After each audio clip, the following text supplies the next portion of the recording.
السلام علیکم ورحمۃ اللہ وبرکاتہ۔ جن کی اولاد نہیں وہ عورتیں یہ ویڈیو ضرور دیکھیں اور پورا دیکھیں۔ ایک عورت کو اللہ پاک اولاد کی نعمت سے نوازتا، لیکن چند مہینے بعد اولاد کا ہر بار انتقال ہو جاتا، لیکن وہ عورت ہر بار صبر کرتی اور اللہ کے فیصلے پر راضی رہتی۔ اس کے صبر کا امتحان طویل ہوتا گیا اور ایک کے بعد ایک اولاد مرتی گئی۔ ایسے ہی کرتے اس عورت کے 10 بچے انتقال ہو گئے۔ آخری بچے کے مرنے کے بعد اس کے صبر کا بندھن ٹوٹ گیا۔ وہ آدھی رات کو زندہ لاش کی طرح اٹھی اور اللہ کے حضور سر سجدے میں رکھ کر خوب روئی۔ اپنے غم بیاں کرتے ہوئے کہا، اے تو عرش و جہاں کے مالک، تیری اس گناہ گار بندی سے کیا خطا ہوئی ہے جو 9 مہینے کی تکلیف سہ کر اس بچے کو پیدا کرتی ہوں۔ امید کا درخت جب پھل لاتا ہے تو چند مہینے ہی اس کی بہار دیکھ پاتی ہوں۔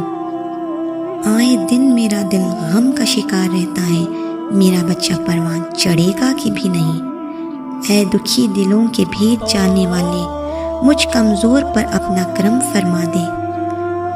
روتے روتے وہ مصلی پر ہی سو گئی اور خواب میں اس نے ایک پھولوں سے بھرا باغ دیکھا جس میں وہ سیر کر رہی تھی کہ سونے چاندی کی اینٹوں سے بھرا ایک محل نظر آیا جس کے اوپر اس عورت کا نام لکھا تھا۔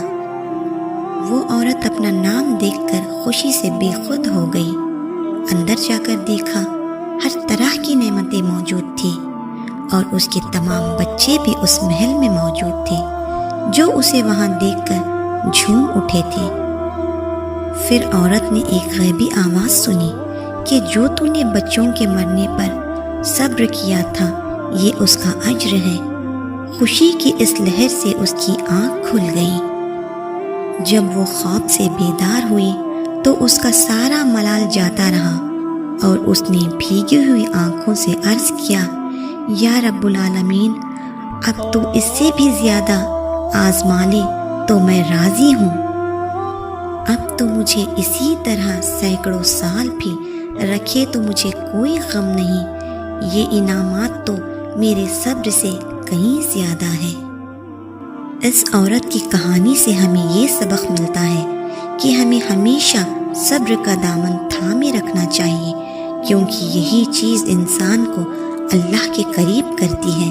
اللہ پریشانیاں، مصیبتیں، دکھ اس لیے بھیجتا ہے، وہ ان کے درجات بلند کرنا چاہتا ہے۔